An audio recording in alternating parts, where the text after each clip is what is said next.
I'm Brittany James, and I help consumers understand, protect, and enforce their financial and credit rights.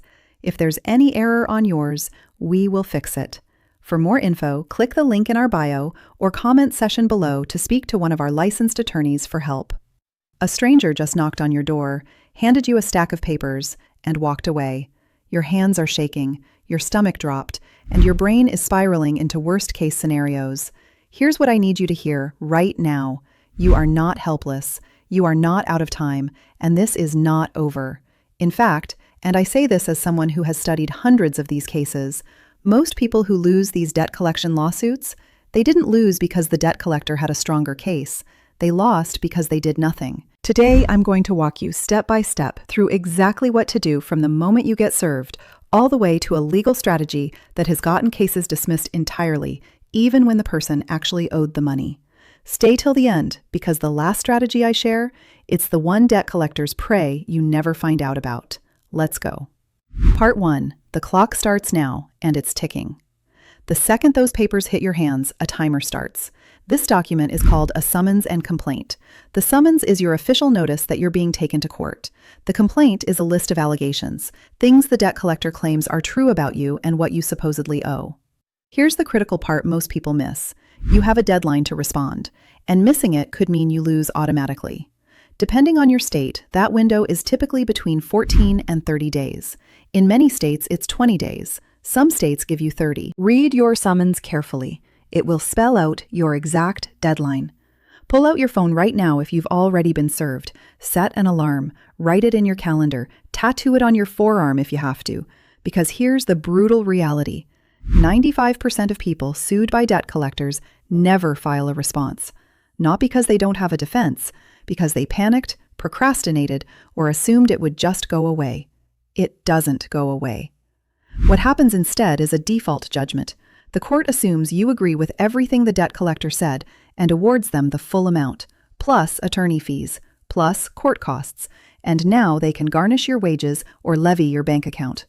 All of that can be avoided by simply responding in time. So step 1 is simple. Know your deadline and protect it like your financial life depends on it, because it does. Now here's where it gets interesting, because filing a response isn't just a defensive move. Done right, it's the opening move in a strategy that can flip the entire power dynamic of this lawsuit. Keep watching. Part 2. Writing your answer. Less is more. Your response to the lawsuit is called the answer, and this is where most people who try to handle this themselves make a critical mistake. They write too much. I've seen people pour their hearts into their answer, explaining why they fell behind on payments, describing medical emergencies, job losses, family hardships.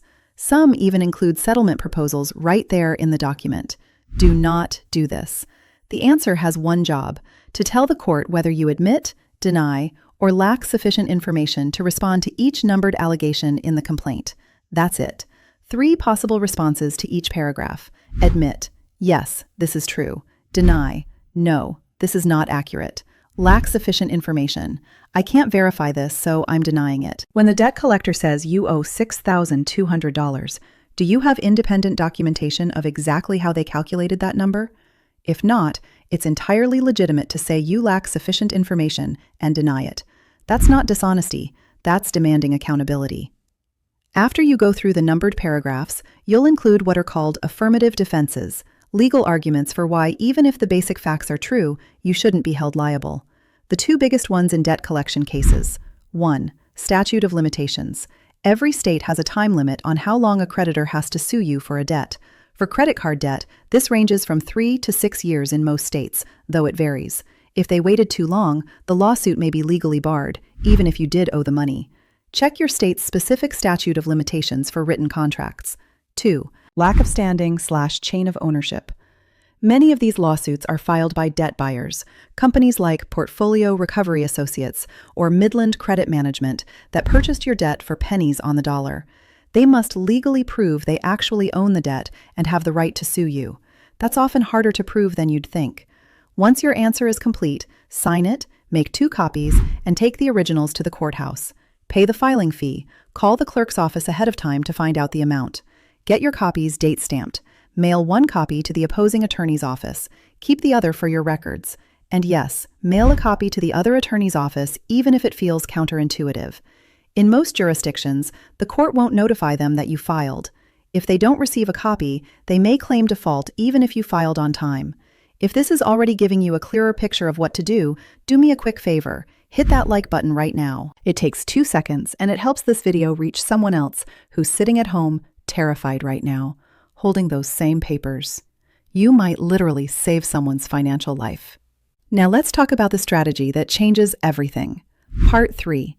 The secret weapon, private arbitration. This is the part debt collectors don't want trending on YouTube. Buried inside almost every credit card agreement is a clause called an arbitration clause. It's usually in bold, all caps, near the end of your terms and conditions, and it gives you the right to demand that this dispute be handled through private arbitration instead of the court system. Why does this matter so much? Here's the math.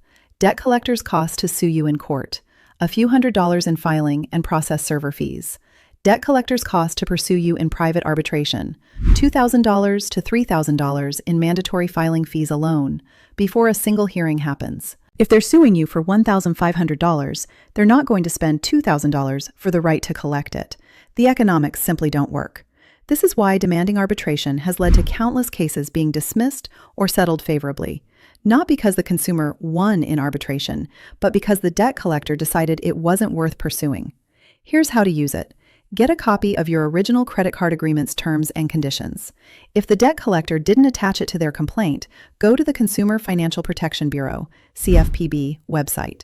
They maintain a free public database of credit card agreements. Search for your card issuer and find the correct agreement for the year your account was opened.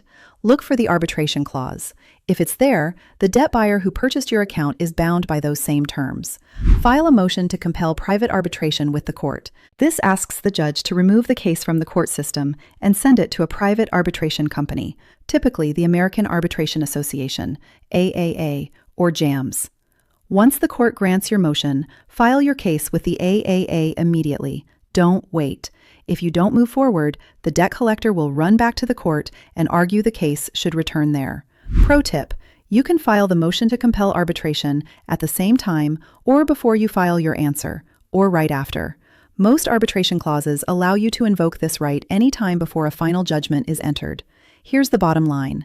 A debt collection lawsuit feels like the end of the road, but for millions of people every year, it's actually an opportunity to demand proof, assert your rights, and force a resolution on your terms. The system isn't automatically stacked against you. What stacks it against you is silence. File the answer. Know your deadlines. Explore arbitration. Take action. If you found this video helpful, subscribe right now. I'm putting out a full series covering every stage of this process: discovery, arbitration hearings, negotiating settlements, and more. Every video is free. Every strategy is real. And if you're already in the middle of a lawsuit and things feel overwhelming, drop your question in the comments. I read them. Let's figure this out together. See you in the next one. I'm Brittany James, and I help consumers understand, protect, and enforce their financial and credit rights. If there's any error on yours, we will fix it. For more info, click the link in our bio or comment section below to speak to one of our licensed attorneys for help.